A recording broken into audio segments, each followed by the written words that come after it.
네, 안녕하세요. 우리 9월 달에 선생님과 함께 매일 글쓰기를 할 거예요. 자, 우리는 화요일하고 목요일에 내가 쓴 글을 단톡방에 사진을 찍어서 올려주면 됩니다. 자, 어떻게 쓰는지 선생님이 간략하게 소개를 해주겠습니다. 이렇게 생긴 파일을 받았을 거예요. 제목이 매일 쓰면 신기하게 잘 써진다라고 있죠? 맞아요. 글쓰기는 사실 매일매일 해야 돼요. 매일매일 긴 글을 힘들게 쓰라는 게 아니고 재미있는 주제로 나만의 생각을 짧게라도 조금씩 써보면 글쓰기 실력은 늘 수밖에 없죠. 자, 선생님이 월요일부터 토요일까지 매일 주제를 줄 거예요. 그에 맞는 글을 한번 써봅시다. 자, 월요일은 상상, 창의 글쓰기. 상상하다가 뭘까요? 상상하다는 건 없는 것을 한번 그려보는 거예요. 내 마음대로. 자, 창의적이다라는 건 뭘까요? 창의적인 건 원래 있는데 이것을 한번 새롭게 생각해 보는 걸 우리가 뭔가 창의력이 있다. 이렇게 얘기를 하죠. 자, 월요일은 항상 상상, 창의 글쓰기를 한다라고 생각하면 돼요. 자, 선생님 글감은 매번 달라져요. 첫 번째 쭉 글감은 오늘 학교에 가보니까 글쎄 내가 1일 선생님이 되어 있는 거예요. 오늘 하루 아이들에게 무엇을 가르쳐 줄까? 내 마음대로, 내 멋대로 한번 시간표를 짜볼 거예요. 자, 이렇게 나에게 좋은 기회가 주어졌는데 평소에 하듯이 1교시 국어, 2교시 수학, 3교시 영어, 4교시 과학 이렇게 하면 어때요? 상상이, 상상력이 풍부하지도 않고 창의력이 좋지도 않죠. 이럴 때는 어떻게 한번 짜볼까? 내가 친구들에게 정말 잘 가르쳐 줄 수 있는 것으로 시간표를 구성해 보면 좋아요. 예를 들면, 아, 나는 엄마랑 요가를 해. 요가를 되게 오래 했어. 근데 아마 다른 친구들은 요가를 못 하지 않을까? 아, 그럼 1교시에 요가하기로 해보자. 1교시 요가하기. 그리고 나는 축구를 너무너무 잘해. 2교시는 우리 운동장 나가서 축구할까?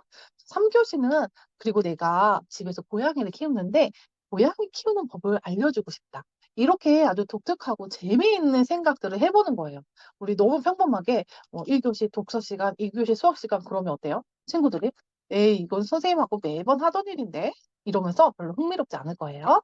이렇게 1, 2, 3, 4교시를 내가 잘하는 것이나 혹은 선생님 저 그렇게 잘하는 거 생각이 안 나요 할 때는 내가 정말로 좋아하는 것들 그런 것들로 시간표를 잘 꾸려봅시다. 5교시 점심시간도 보니까 내 맘대로 메뉴예요. 그러니까 내가 좋아하고 우리 친구들이 좋아할 만한 그런 메뉴를 정해보면 좋겠어요.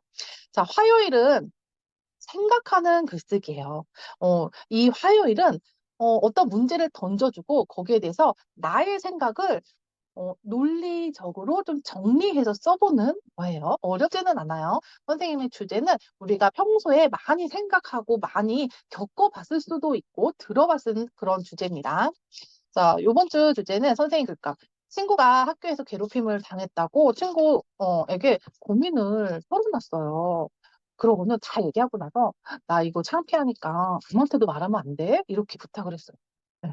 정말 절대 아무한테도 얘기하면 안 돼? 약속? 너 진짜 거짓말하면 안 돼? 꼭 약속을 했어요. 이럴 경우 어떻게 할까요? 자, 첫 번째, 친구 비밀 지켜줘야죠. 왜냐하면 하면서 쭉 이유를 쓰는 거예요. 두 번째, 아니야, 선생님한테 말씀드려야지. 이거는 괴롭힘 당한 거는 굉장히 중요한 일이야. 친구하고 비밀 약속을 했지만 그래도 나는 선생님한테 말씀드릴 거야. 그리고 왜 그렇게 생각했는지, 왜냐하면 하고 쭉 써보는 거죠. 그런데 나만의 좋은 방법이 있을 수도 있어요. 친구와의 비밀도 지켜주면서 또 어른한테도 또 알려보는 그런 방법이 있을 수 있어요. 그럴 때는 3번, 나만의 좋은 방법이 있어로 선택해서 쓰는 거예요. 자, 다시 한번 정리하자면, 화요일 생각 글쓰기는 이렇게 박스가 3개씩 나가는 경우가 많아요. 그럴 때는 한 가지만, 한 개만 딱 선택해서 쓰는 거예요. 아, 나는 친구하고 약속을 좀 지키고 싶어. 그러면 이 보라색 박스, 여기에다가만 쓰는 거고, 그래도 내가 말하겠다라고 하면 요것만. 그리고 나만의 방법을 좀 소개해 보겠다라고 하면 이 세 번째 박스에다가 쓰면 되겠습니다. 셋 중에 하나만 선택하는 거예요. 자, 수요일은 글쓰기 우리가 기본기를 한번 다져볼 거예요. 그래서 여기 보면 1단계 글쓰기 처음에 무엇이 또는 누가 무엇이다. 그러니까 무엇이 앞에 게 A 뒤에 게 B라고 하면 A는 B다. A랑 B랑 같은 거네. 예를 들면 나는 학생이다. 그죠? 나는 학생이랑 똑같아요. 내 신분은 학생이다. 이렇게 한번 문장을 써보는 거예요. 그래서 여기는 자유롭게 쓰면 돼요. 이것이 선생님 지금 주변에 컵이 있으니까 이것이 컵이다. 이것이 책이다. 이것이 연필이다. 이런 식으로 쭉 써보는 거예요. 사자는 어때요? 무엇이다. 사자는 뭐랑 똑같을까요? 사자는 맹수다. 사자는 포유류다. 사자는 동물이다. 이렇게 한번 써보면 되겠어요. 담임 선생님은 어떻다? 무엇이다니까 담임 선생님은 예쁘다, 착하다, 멋지다가 맞을까요?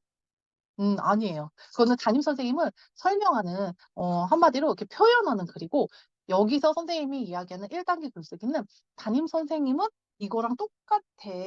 담임 선생님은 영어 선생님이다. 우리 반 담임 선생님은 남자다. 이렇게 한번 매칭을 해봐야 됩니다. 자, 4, 5, 6번은 내가 한번 정해서 자유롭게 무엇은 무엇이다. 누구는 무엇이다. 이렇게 해서 세 문장을 만들어 보는 시간입니다. 자, 목요일은 재미있는 글쓰기를 해볼 거예요. 목요일은 퀴즈가 나갈 수도 있고요. 아니면은 뭐 여러 가지 내 생각을 재미있게 표현해 보는 거나 아니면 우리가 쓰고 나서 좀 겨루어 볼 수 있는 좀 게임으로 할 수 있는 것으로 정해볼 거예요. 자, 첫 번째는 겨울에 내리는 눈과 우리 신체 기관인 눈의 공통점, 똑같은 점과 차이점, 다른 점을 한번 찾아보는 거예요. 가장 많이 쓰거나 아니면 그거 기상천외한데 정말 재미있는데 이런 답을 쓴 사람이 최고. 네. 한번 선생님이 바로 생각나는 거 해볼까요? 아, 겨울에 내리는 눈과 우리 눈은 둘 다 한 글자다. 이거 너무나 간단하죠? 공통점은 한 글자다. 이렇게 한번 해볼 수 있어요. 자, 그리고 금요일은 이야기 글쓰기예요. 그래서 우리가 아주 잘 알고 있는 전래동화 또는 명작, 유명한 이야기들을 조금 각색해서 조금 다른 시선으로 내가 한번 지어보는 거예요. 자, 여기 첫 번째 이야기는 신데렐라죠. 왕자님이 유리구두를 들고 마을 곳곳을 돌아다니고 있어요. 여기까지는 우리가 원래 알던 신데렐라의 이야기입니다. 그런데 글쎄 그 유리구두가 고약한 새언니 발에 딱 맞는 게 아니겠어요? 그 뒤 이야기는 어떻게 될까요? 우리가 한번 상상해서 지어보는 거예요. 토요일은 항상 똑같아요. 토요일은 내가 추천하는 책. 나 요번 주에 이 책을 읽었는데 친구들에게 추천해주고 싶어. 라는 책이 있을 거예요. 자, 그러면 여기다가 그대로 한번 써보는 거예요. 제목도 쓰고, 표지가 어떻게 돼 있지? 표지 그림도 그려보고, 이건 누가 썼지? 작가, 저자. 글은 누가 하고, 그림은 누가 그리고, 여기 아마 밑에 부분에는 출판사가 거기 있습니다. 여기 책 등도 한번 꾸며보고, 뒷표지는 어떻게 돼 있지? 이렇게 한번 똑같이 그려보는 거예요. 그리고 기억에 남는 문장이나 장면을 한번 써보는 거예요. 그리고 책을 읽으면서 나는 이거 좀 궁금했었어. 의문이 들었어. 라는 것도 한번 써보고 그리고 친구들에게 이야기해주고 싶은 것은 내가 새롭게 알게 된 내용이나 아니면 되게 감동적인 문장 이런 것도 한번 얘기해주고 싶잖아요. 아니면 이 책이 왜 재미있는지, 재미있는 이유, 이런 것도 얘기해 줄 수 있을 것 같아요. 자, 그렇게 해서 마지막 토요일, 일요일에 걸쳐서 내가 추천하는 책으로 이렇게 마무리를 합니다. 자, 일주일 우리 글쓰기는 이렇게 구성이 되어 있어요. 월요일은 상상하고 창의적인 글쓰기, 그리고 화요일은 생각하는 글쓰기, 수요일은 글쓰기 기본기 다지기, 그리고 목요일은 재미있는 글쓰기, 그리고 금요일은 이야기 만들기, 토요일, 일요일은 내가 추천하는 책, 이렇게 한번 정리를 해볼 수 있습니다. 우리 매주 이렇게 재미있는 글쓰기를 하면서 실력도 쑥쑥 쌓아볼게요. 자, 우리 마지막 주 토요일에는 얼굴을 보고 또 재미있게 이야기도 나눌 거니까 9월 마지막 주 토요일 날 만나요. 안녕.